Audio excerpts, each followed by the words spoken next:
بسم اللہ الرحمن الرحیم۔ السلام علیکم۔ آج آپ کے لیے ایک اور سچی کہانی لے کر حاضر ہوئی ہوں، لیکن نئے آنے والوں سے گزارش ہے کہ کہانی سننے سے پہلے ہمارے چینل کو ضرور سبسکرائب کریں تاکہ ہم آپ کے لیے اس طرح کی تفریحی ویڈیوز روز اپلوڈ کر سکیں۔ چلیے کہانی شروع کرتے ہیں۔ میں 8 سال کی تھی جب میرے بڑے بھائی کی شادی کے تذکرے گھر میں ہونے لگے تھے۔ 8 سال کے بچے باشعور ہو جاتے ہیں، جبکہ میری یادداشت بہت اچھی تھی۔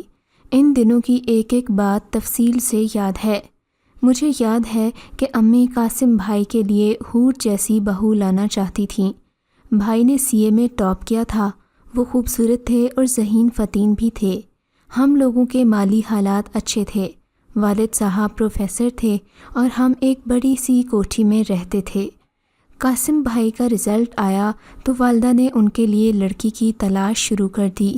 یوں تو خاندان میں بہت سی لڑکیاں تھیں، لیکن وہ سبھی انٹر سے آگے نہیں پڑھیں۔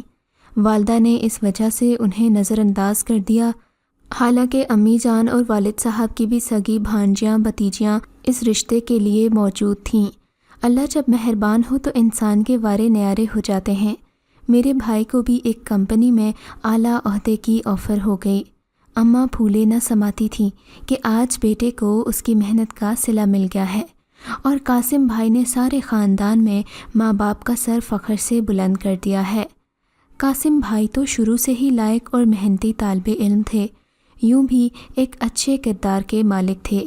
بھلا کون رشتہ دار ایسے لڑکے کو اپنی بیٹی نہیں دینا چاہے گا؟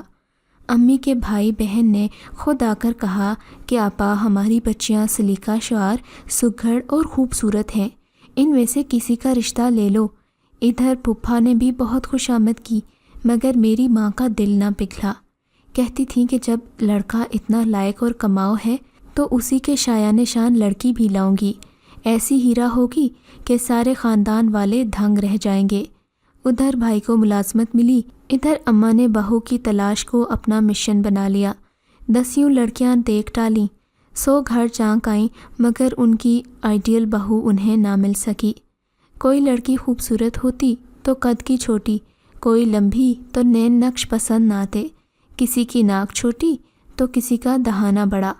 انہیں اعلیٰ تعلیم یافتہ بہو چاہیے تھی، اور خاندان اعلیٰ ہونے کے ساتھ وہ لوگ جو سمدھی کہلائیں اور شریف بھی ہوں۔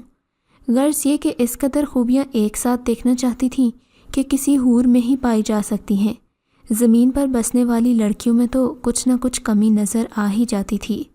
2 سال یہ مشن جاری رہا۔ میں 8 سے 10 سال کی ہو گئی۔ ہر نماز کے بعد دعا کرتی کہ اے اللہ، کسی ایسے گھرانے سے اماں جان کو ملوا دے جن کی لڑکی میں یہ سب خوبیاں موجود ہوں جو وہ اپنی بہو میں دیکھنا چاہتی ہیں۔ بالآخر میری دعا قبول ہو گئی اور اللہ نے ان کا خواب پورا کر دیا۔ نہایت شریف گھرانے کی ایک خوبصورت چندے آفتاب چندے ماہتاب لڑکی امی کو بہو بنانے کے لیے مل گئی تھی۔ سونے پہ سہاگا یہ کہ لڑکی ڈاکٹر تھی اور میرے بھائی جان سے عمر میں تقریباً 4 برس چھوٹی تھی۔ بہت خوش اخلاق اور نرم خو تھی، بات کرتی تو منہ سے پھول جھڑتے تھے۔ اس کی سب سے بڑی خوبی یہ تھی کہ گھریلو قسم کی تھی اور گھر کے سبھی کام جانتی تھی۔ اماں کئی بار ان کے گھر گئیں، بار بار لڑکی سے گفتگو کی، خوب جانچا پرکھا اور پھر رشتہ پکا کر کے آئیں۔ خوب دھوم دھام سے منگنی کی اور پھر قاسم بھائی کی شادی کی تیاریاں شروع کر دیں۔ پہلے بیٹے کی شادی پر خوب دل کے ارمان نکالے اور بہت چاؤ سے بھابھی ناہید کو بیاہ کر لے آئیں۔ ہم سمجھتے تھے کہ اتنے بڑے کشٹ کاٹنے کے بعد بہو ڈھونڈی ہے تو اب اس کی قدر کریں گی، لیکن 4 دن کی چاندنی پھر اندھیر نگری والا معاملہ ہو گیا۔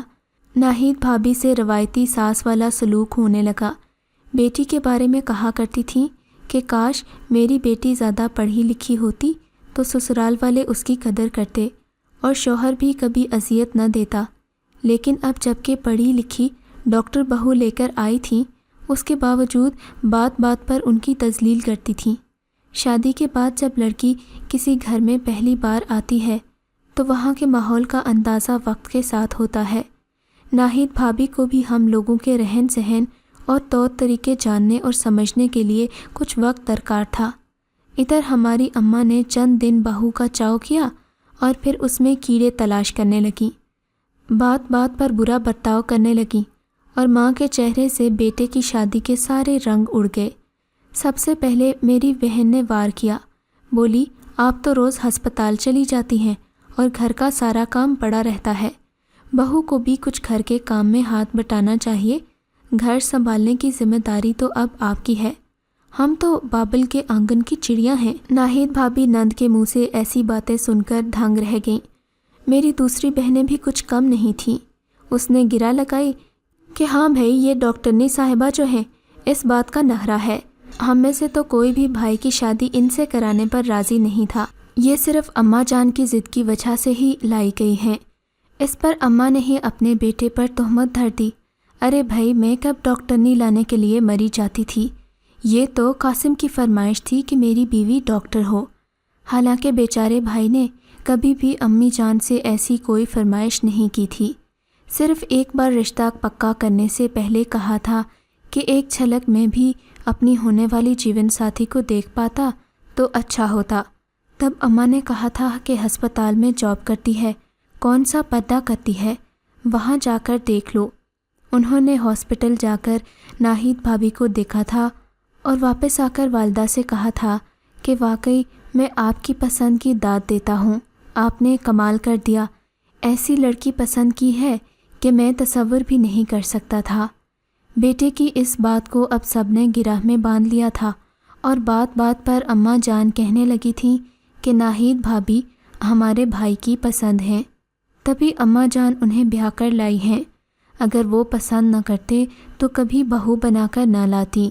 ایک پڑھی لکھی شائستہ اور تمیزدار بہو کی اتنی تذلیل، مگر یہ کوئی بات امی جان کے نزدیک تھی ہی نہیں، وہ ان کو بھی باقی لڑکیوں جیسا تصور کرتی تھی۔ ان کے خیال میں بہو کے آتے ہی سارا گھر سنبھال لینا چاہیے تھا۔ وہ ابھی تک اس فریضہ کی طرف دھیان نہیں دے رہی تھیں، ابھی ابتدا تھی۔ آگے ناہید بابی نے اپنے اعلیٰ تعلیم یافتہ ہونے کی بہت سزا پائی۔ گھر میں کوئی بات کرتی تو اماں کہتی ہاں بھائی تم بہت عالم فاضل ہو، نندے کہتی کہ ہمیں سب پتہ ہے کہ یہ کس بات کا غرور ہے، اتنی پڑھی لکھی جو ہو۔ حالانکہ انہوں نے اپنی تعلیم سے متعلق ان سے کبھی کوئی بات نہیں کی، مبادا وہ یہ کہیں کہ بہو کو اپنے ڈاکٹر ہونے کا غرور ہے۔ روز کے ایسے جملوں سے تنگ آ کر بھابی نے اپنی سرکاری جاب کو خیرآباد کہہ دیا اور گھر کا کام شروع کر دیا، جیسا ان کی ساس اور میری بڑی بہنیں چاہتی تھیں۔ اب وہ صبح سے کام میں لگ جاتی تو رات 10 بجے فارغ ہوتی۔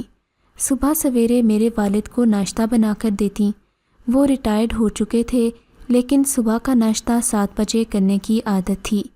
قاسم بھائی آفس جانے لگے تو انہیں تیاری میں مدد دیتی، ان کا ناشتہ تیار کرتی تو دیور کالج اور نندیں اسکول جانے لگیں۔ میری دونوں بڑی بہنیں اسکول میں ٹیچر تھیں، یہ دونوں بھابی کا تیار کردہ ناشتہ کرتی، قاسم بھائی لنچ لے کر جاتے کیونکہ وہ باہر کا کھانا نہیں کھاتے تھے۔ اب ساس اور باقی گھر والوں کی باری آتی، اس طرح بھابی 10 بجے ناشتے سے فارغ ہو کر کچن سے نکلتی، ناشتہ کرتی تو دوپہر کے کھانے کی تیاری شروع ہو جاتی۔ اماں جان کھانے میں کچھ الگ پسند کرتی تو ابا جان کو کچھ اور کھانے کی چاہ ہوتی، نندیں بھی کسی نہ کسی طرح انوکھی ڈش کی فرمائش کر کے جاتیں، کہتی کہ یہ ابا جان والا پھیکا سیٹھا کھانا ہم نہیں کھائیں گے، اور اماں جان کی کھچڑی دلیا تو بس انہی کو مبارک ہو۔ کبھی چھٹی کے روز شوہر کا من کچھ اور کھانے کو چاہتا تو بھابی کو اس روز بھی آرام نہیں ملتا۔ ہماری ملازمہ بھی اکثر چھٹیاں کرتی، تب برتن کپڑے صفائی غرض ہر کام وہی کرتی، مہمان آ جاتے تو کام اور بڑھ جاتا۔ ساس اور نندیں بھی اگر گھر پر ہوتیں تو مہمانوں کے پاس بیٹھ جاتی اور ناہید بھابی کو آرڈر کرتی، شامی کباب، چائے، کچھ میٹھا بھی بنا کر لے آؤ۔ چھٹی کے دن بھی ہماری بہنیں اپنے کمرے سے باہر نہ نکلتیں، کہتی کہ ایک دن تو ملتا ہے، ہمیں ذرا آرام کر لینے دو، آج دوپہر تک سوئیں گے۔ بھابی وقت پر کھانا تیار کر کے میز پر لگا دیتی، وہ پھر بھی کمروں میں گھسی رہتی تو یہ ایک ایک کر کے ان کے کمروں سے جا کر بلا لاتی۔ کھانے کے بعد سب اٹھ کر اپنے اپنے کمروں میں واپس چلے جاتے اور بھابی برتن سمیٹ کر 2 گھڑی کو ٹی وی لانج میں بیٹھ کر اخبار پر نظر دوڑا لیتی اور پھر شام کی چائے تیار ہونے لگتی۔ ہر کوئی اپنے کمرے میں چائے پینا پسند کرتا۔ یہ ہر ایک کو کمرے میں جا کر ان کے ہاتھ میں چائے کی پیالی پکڑا دیتی تھیں۔ ایک میں تھی جو ان کی حالت پر کٹتی تھی اور کام میں ان کا ہاتھ بٹاتی تھی، وہ بھی جب اسکول کی چھٹی ہوتی اور میں گھر پر ہوتی۔ بھابھی بہت نفاست پسند تھیں، وہ ہر وقت کچن اور گھر کو صاف دیکھنا پسند کرتی تھیں۔ ایک جزوی ملازمہ تھوڑی دیر کے لیے آتی، یہ اس کے ساتھ بھی کام پر لگی رہتی تاکہ وہ صحیح طریقے سے کام کر سکے۔ برتن دھوتی تو اس میں بھی چکنائی لگی رہتی، تب یہ دوبارہ اس سے خود دھلواتی۔ پڑوس سے عورتیں آتیں تو کہتی کہ تم بہت خوش قسمت ہو جو اتنی ہیرا جیسی بہو ملی ہے، ورنہ اتنی خدمتیں تو آج کل کی ان پڑھ بہویں نہیں کرتیں۔ یہ تو پھر پڑھی لکھی ہے، بلکہ ڈاکٹر ہے، تمہیں اس کی قدر کرنی چاہیے۔ ناہید بھابھی نے کبھی یہ نہیں سوچا کہ انہیں کیا کام کرنا ہے اور کیا نہیں، یہاں تک کہ اگر گیٹ پر بیل ہوتی تو بلا تاخیر گیٹ کھولنے چل پڑتی۔ مجھے بھی نہیں کہتی کہ اٹھو، تم جا کر گیٹ پر دیکھو کہ کون آیا ہے۔ پھر بھی دروازہ کھولنے میں کچھ دیر ہو جاتی تو میری بہنوں کی تیوری پر بل پڑ جاتے کہ بہری بنی بیٹھی رہتی ہو، ہم کب سے گیٹ پہ کھڑی ہیں، کیا بیل سنائی نہیں دیتی؟ دیکھو تو کتنی گرمی ہے، دم نکلا جا رہا ہے۔ دونوں بہنیں بھابھی سے بڑی تھیں تو وہ ان کا لحاظ کر کے چپ ہو جاتیں، مگر میری بہنیں چپ نہ ہوتیں۔ اندر آتے ہی اماں سے فریاد کرتی کہ آپ ڈاکٹر بہو لانے کے لیے مری جاتی تھیں، یہ تو قاسم کی فرمائش تھی کہ ڈاکٹر بیوی ہو۔ اماں ترنت جواب دیتی، بڑی بہن رانگ کالز پر بات کرتی، پھر بھائی کے کان بھرتی کہ بھابھی کی رانگ کالز آتی ہیں۔ قاسم بھائی خاموش ہو جاتے تھے، انہیں اندازہ تھا کہ بھابھی ایسی نہیں ہے، بہن کو بھی مگر کچھ نہیں کہتے تھے، یوں وہ سارا دن گھر پر نہیں ہوتے تھے۔ بھابھی نے ان سے کبھی شکایت نہیں کی کہ آپ کے پیچھے میرے ساتھ کیا سلوک ہوتا ہے۔ چھٹی والے دن تو اماں ہاتھ کر دیتی، خاص طور پر بہو سے طرح طرح کے کھانے بنواتی اور قاسم سے کہتی کہ کتنی اچھی بہو ہے، آج تم گھر پر ہو تو یہ اپنے شوق سے تمہارے لیے کھانے تیار کر رہی ہے، کیونکہ ہفتے میں تم ایک ہی دن گھر پر ہوتے ہو، باقی دنوں میں کھانا بناتی ہوں۔ قاسم بھائی ان باتوں کے جواب میں خاموش رہتے، انہیں اس قسم کی فتنہ ترازیوں سے کوئی سروکار نہیں تھا، وہ بس کام سے کام رکھتے تھے۔ کچھ عرصے بعد میری شادی ہوئی تو ناہید بھابھی کے والدین بھی دبئی سے شادی میں تشریف لائے۔ انہوں نے جو بیٹی کو اس حال میں دیکھا تو دھنگ رہ گئے۔ آفرین ہے ناہید بھابھی کی کہ انہوں نے گھر کے حالات کی ایک بار بھی ماں باپ سے شکایت نہیں کی۔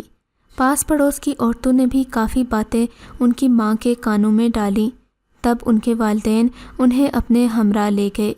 میکے میں بھابھی بیمار پڑ گئیں، انہیں والدین نے ڈاکٹر کو دکھایا، اس نے کہا کہ یہ ڈپریشن کا شکار ہیں، علاج کروائیں ورنہ مزید بیمار پڑ سکتی ہیں۔